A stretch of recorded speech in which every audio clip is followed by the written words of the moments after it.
You know that feeling when something meaningful happens and your first instinct is not to reach for your phone?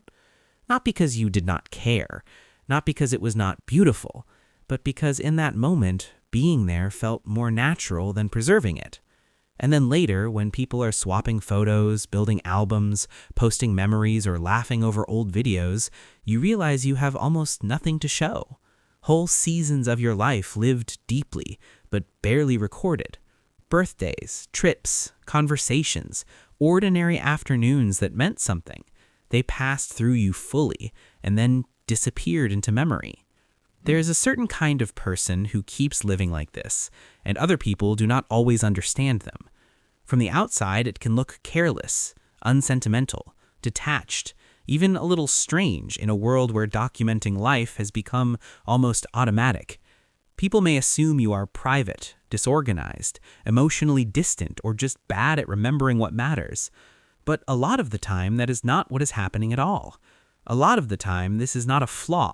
It is a pattern. And the pattern says more about how a person learned to move through the world than people realize. The psychology of people who never document their life is rarely explained correctly. Most people treat it like a simple personality quirk, as if some people are just memory keepers and some are not. But there is often more going on here than that. Sometimes the people who record the least are not the ones who feel the least. Sometimes they are the ones who feel so much that turning experience into an object changes it. Research around attention and memory has shown something subtle but important.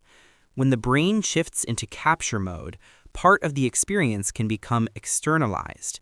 In simple terms, when you are focused on saving a moment, your mind relates to it differently than when you are fully immersed in it. Some studies around photography and memory suggest that documenting something can sometimes reduce how deeply certain details are encoded internally, especially when the act becomes automatic instead of intentional. Not always, but enough to matter. And for some people, their nervous system seems to know this before they ever have words for it. They do not want the layer between themselves and the moment. They do not want to split their attention. They do not want to perform the experience while it is still happening. They want to disappear into it. That can look passive from the outside, but often it is the opposite. It is a form of total involvement. There is also something else. For many people, documenting life is not just about memory. It is about continuity. It creates proof that something happened, that it mattered, that they were there.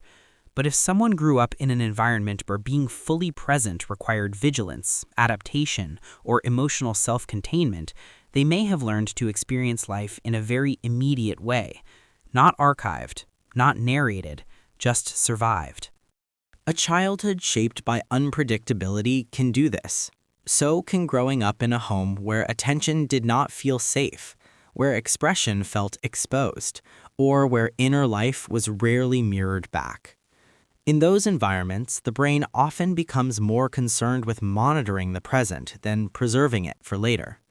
The nervous system prioritizes what is happening now, because now is what must be managed.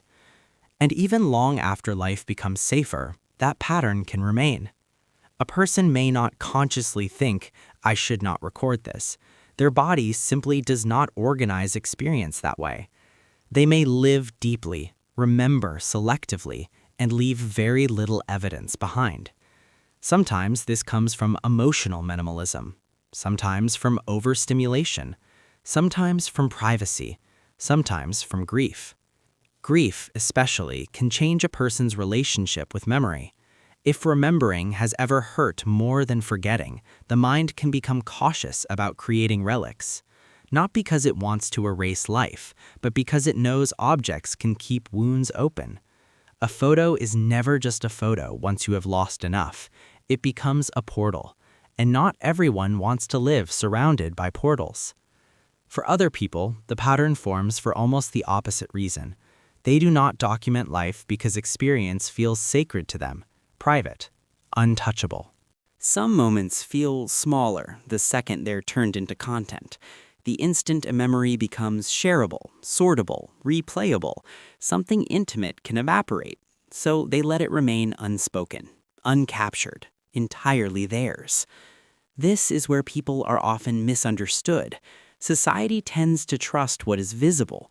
If something is not posted, stored, printed, or saved, it can seem less real. But human experience has never depended on evidence to be meaningful. Some of the most life-changing moments people ever have leave no artifact behind. No photo, no text, no timestamp. Just a changed nervous system. Just a different way of breathing after. Just a quieter heart. And that counts. It is also worth saying clearly, this is not better or worse than the opposite. People who document everything are not shallow. People who document nothing are not deeper. These are just different ways of relating to memory, selfhood, and connection. Some people feel more alive when they capture a moment because it helps them honor it. Others feel more alive when they do not, because capturing it pulls them out of it. Neither way is more correct. They are simply different forms of being human. But there is a paradox here that people who never document their life often carry quietly. The hidden strength is presence. The quiet cost is disappearance. Because when you do not record much, your life can become strangely invisible, even to yourself. Years pass, versions of you vanish, places blur together. You may remember the emotional truth of your life without remembering the details. You know what a season felt like, but not what it looked like. You know who mattered, but not always when things changed. And sometimes that becomes its own ache. Not because you needed a perfect archive, but because there are moments you wish you could revisit with more than your body's memory. There is something tender about realizing that the parts of you no one else saw are also the parts you barely saved for yourself. And still, even that makes sense, because often people who do not document their life are not failing to value it. They are valuing it in a way the world does not always reward. They are inside the moment instead of outside it. They are absorbing instead of displaying. They are living in felt experience, not just recorded proof. That kind of mind often carries an unusual relationship to time. It may not build a clean external timeline, but it stores life in atmosphere, in sensation, in fragments. A song can bring back an entire year. A smell can unlock a version of the self that no photograph ever could. Their memory is not always visual. It is emotional, embodied, quiet. And that can make them seem harder to read, but not empty, not careless, not broken, just differently organized. There are people who have spent years wondering why they never think to take pictures, why they leave important moments undocumented, why everyone else seems to instinctively preserve what they only instinctively feel. And underneath that question, there is often a small fear. Maybe I am missing life in some way. But maybe the opposite is closer to the truth. Maybe you were not missing it. Maybe you were in it. Maybe your way of loving a moment was to let it stay alive instead of turning it into a possession. Maybe the reason your life is hard to display is because so much of it happened in places deeper than display can reach. That does not mean there is no loss in it. There is. Sometimes real loss, sometimes loneliness, sometimes the strange sorrow of having lived fully and having almost nothing to hold. But even that sorrow is not evidence that something is wrong with you. It is just evidence that every way of moving through life comes with its own trade-off. Some people keep boxes of proof. Some people keep traces in the nervous system. Some people have shelves. Some people have echoes, and both are real. So if this is you, if your life exists more in feeling than in footage, more in internal weather than external record, there is nothing defective about that. Your mind may have learned that presence matters more than preservation. Your system may have chosen immersion over documentation for reasons that once protected you, or simply because that is how you are built. Either way, it makes sense. And maybe that is the part no one says enough. Not everything meaningful has to be captured to be true. Not everything unlabeled is lost. Not everything invisible is gone. Some lives are written in ways cameras cannot hold. And if this felt familiar, there is probably another part of you that has been misunderstood in the same quiet way. There's a good chance this isn't the only part of you that has been quietly misread. There are patterns people carry for years without having language for them. The way you pull away, The way you stay silent.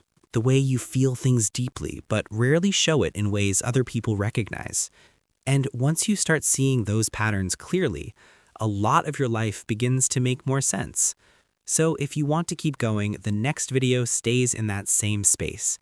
Quiet, honest, and a little closer to the parts of yourself you may have never fully understood. Watch the next one. You might recognize yourself there too.